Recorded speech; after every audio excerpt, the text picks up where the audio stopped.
सुधा का पति राम सा जीवन दूर संचार महकमे में लाइनमैन था। एक दिन काम के दौरान वह खंबे से गिर गया। उसे गहरी चोट लगी। अस्पताल में ले जाते समय रास्ते में उसने दम तोड़ दिया। सुधा की जिंदगी में अंधेरा छा गया। वह कम पढ़ी लिखी देहाती औरत थी। उसके 2 मासूम बच्चे थे। बड़ा बेटा पहली क्लास में पढ़ता था और छोटा 2 साल का था। पति का कार्यक्रम हो गया तो सुधा ससुराल से मायके चली आई। वहाँ उसके बड़े भाई सुखनंदन ने कहा, बहन जो होना था वह तो हो ही गया, गम भुलाओ और आगे की सोचो। बताओ कि नौकरी करोगी? बहनोई की जगह तुम्हें नौकरी मिल जाएगी। एक नेता मेरे जानने वाले हैं, उनसे कहूँगा तो वे जल्दी ही तुम्हें नौकरी पर रखवा देंगे। कुछ तो करना ही होगा भैया, वरना इन बच्चों का क्या होगा। लेकिन मैं 8वीं जमात तक ही तो पढ़ी हूँ, मुझे नौकरी मिल जाएगी? सुधा ने पूछा। चपरासी की नौकरी तो मिल ही जाएगी, मैं आज ही नेता से मिलता हूँ, सुखनंदन बोला। सुखनंदन की दौड़ धूप काम आई और सुधा को जल्दी ही नौकरी मिल गई। बहन तुम बच्चों को लेकर शहर में रहो, मैं वहाँ आता जाता रहूँगा, कोई चिंता की बात नहीं है। तुम्हारी तरह बहुत सी औरतें हैं दुनिया में जो हिम्मत से काम लेकर अपनी और बच्चों की जिंदगी संवार रही है। सुखनंदन ने बहन का हौसला बढ़ाया। सुधा शहर आ गई और किराए के मकान में रहकर चपरासी की नौकरी करने लगी। उसने पास के स्कूल में बड़े बेटे का दाखिला करा दिया। सुखनंदन सुधा का पूरा ख्याल रखता था। वह बीच बीच में गांव से राशन वगैरह लेकर आया करता था। फोन पर तो रोज ही बात कर लिया करता था। सुधा खूबसूरत और जवान थी। महकमे के कई अफसर और बाबू उसे देखकर लार टपकाते रहते थे। उससे नजदीकियां बनाने के लिए भी कोई उसके प्रति हमदर्दी जताता तो कोई रुपए पैसे का लालच देता। सुधा का मकान मालिक भी रसिया किस्म का था। वह नशेड़ी भी था। सुधा पर उसकी नीयत खराब थी। कभी कभी शराब के नशे में वह आधी रात में उसका दरवाजा खटखटाया करता था। आते जाते कई मनचले भी सुधा को छेड़ा करते थे। किसी तरह दिन कटते रहे और सुधा खुद को बचाती रही। उसके साथ राजू नाम का एक चपरासी काम करता था।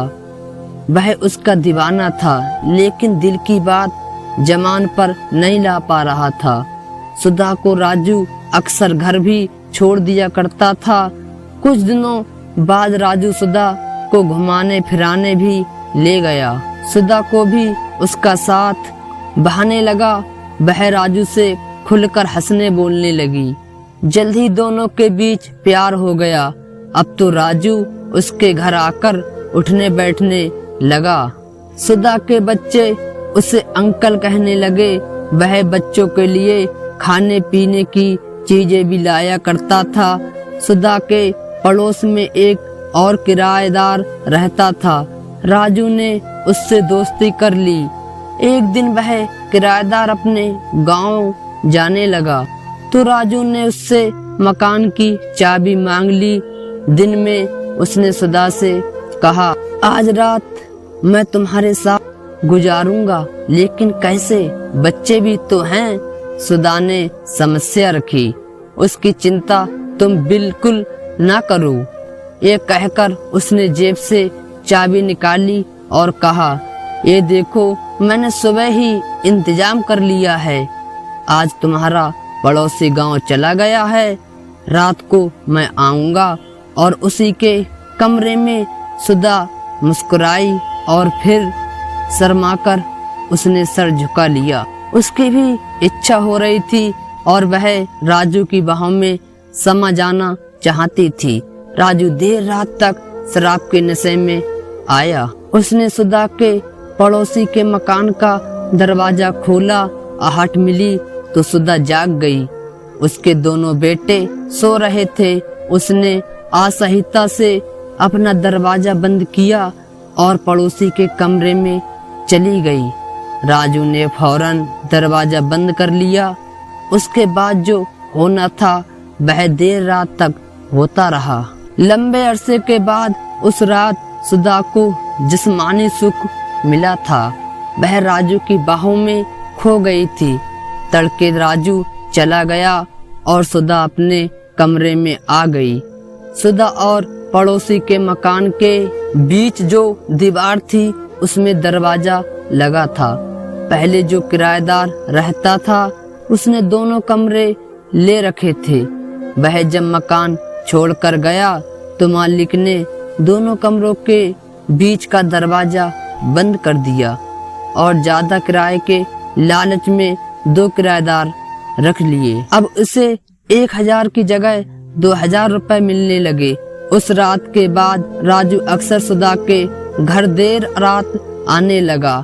कई बार सुधा का भाई सुबह सुबह ही आ जाता और राजू अंदर ऐसी हालत में बीच का दरवाजा काम आता था।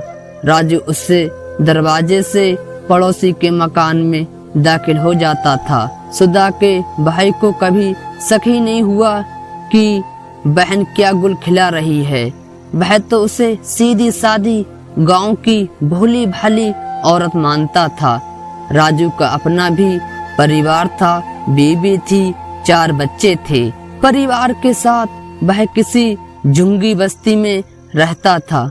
बीबी उससे बेहद परेशान थी क्योंकि वह पगार का काफी हिस्सा शराबखोरी में उड़ा दिया करता था। बीबी मना करती तो राजू उसके साथ मारपीट भी करता था। पैसों के बिना ना तो ठीक से घर चल रहा था और ना ही बच्चे पढ़ लिख पा रहे थे। पहले तो राजू कुछ रुपए घर में दे दिया करता था, लेकिन जब से उसकी सुधा से नजदीकी बढ़ी तब से पूरी तनख्वाह लाकर उसे ही थमा दिया करता था। सुधा उसके पैसों से अपना शहर का खर्च चलाती और अपनी तनख्वाह बैंक में जमा कर देती। वह काफी चालाक हो गई थी। राजू डाल तो सुधा पात थी। उधर राजू की बीबी घर चलाने के लिए कई बड़े लोगों के घरों में नौकरानी का काम करने लगी थी। वह खून के आंसू रो रही थी, लेकिन उसने कोई गलत रास्ता नहीं चुना। मेहनत करके किसी तरह बच्चों को पालती रही। कुछ साल बाद रकम जुड़ गई तो सुधा ने ससुराल में अपना मकान बनवा लिया। ससुराल वालों ने हालांकि उसका विरोध किया कि वह गांव में ना रहे, पर उसका हिस्सा हड़प कर जाना चाहते थे। लेकिन पैसा मुट्ठी में होने से सुधा में ताकत आ गई थी। उसने जेठ को धमकाया तो वह डर गया। सुधा का बढ़िया मकान बन गया। भैया तुम मेरा पास के टेलीफोन के दफ्तर में ट्रांसफर करा दो नेता से कहकर, इससे मैं घर और खेती बाड़ी भी देख सकूंगी। एक दिन सुधा ने भाई से कहा, मैं कोशिश करता हूँ। सुखनंदन ने उसे भरोसा दिलाया। कुछ महीने बाद सुधा का तबादला उसके गांव के पास के कस्बे में हो गया। यह जानकारी जब राजू को हुई तो वह बेहद गुस्सा हुआ और बोला, मेरे साथ इतनी बड़ी गद्दारी तुम्हारे चलते मैंने अपने बाल बच्चे छोड़ दिए और तुम मुझे छोड़कर चली जाओगी? ऐसा कतई नहीं होगा, या तो मैं तुम्हें मार डालूंगा या खुद ही जान दे दूंगा। तुम्हारी जुदाई में बर्दाश्त नहीं कर पाऊंगा। राजू तुम मरो या जियो, इससे मेरा कोई मतलब नहीं। ये मेरी मजबूरी थी कि मैंने तुमसे संबंध बनाया तमाम लोगों से बचने के लिए। मैंने तुम्हारा हाथ पकड़ा। अब मेरा सारा काम बन चुका है। मुझे हाथ उठाने के बारे में सोचना भी नहीं, वरना जेल की हवा खाओगे। आज के बाद मुझसे मिलना भी नहीं। सुधा ने धमकाया। राजू डर गया। वह सुधा के सामने रोने गिड़गिड़ाने लगा, लेकिन सुधा का दिल नहीं पसीजा। अगले ही दिन वह मकान खाली कर गांव चली गई। प्यार में पागल राजू सुधा का गम बर्दाश्त नहीं कर सका। कुछ दिन बाद उसने फांसी लगाकर खुदकुशी कर ली। जब राजू की पत्नी को उसके मरने की खबर मिली तो वह बोली, मेरे लिए तो वह बहुत पहले ही मर गया था। उसने मुझे इतना रुलाया कि आज उसकी मिट्टी के सामने रोने के लिए मेरी आंखों में आंसू नहीं बचे हैं। ये कहकर वह बेहोश होकर गिर पड़ी। राजू के घर के सामने लोगों की भीड़ लग गई। लोग पानी की छींटे मार मार कर उसकी पत्नी को होश में लाने की कोशिश कर रहे थे। तो दोस्तों, ये थी हमारी आज की कहानी। उम्मीद करते हैं आपको पसंद आई होगी। आपका क्या कहना है इस कहानी के बारे में कमेंट करके हमें जरूर बताएं। वीडियो को लाइक करके चैनल को सब्सक्राइब कर लीजिए। साथ में घंटी को दबाकर ऑल पर सेट कर लीजिए ताकि आने वाली वीडियो आपको तुरंत मिले। तो दोस्तों, मिलते हैं एक और नई कहानी के साथ। तब तक के लिए धन्यवाद।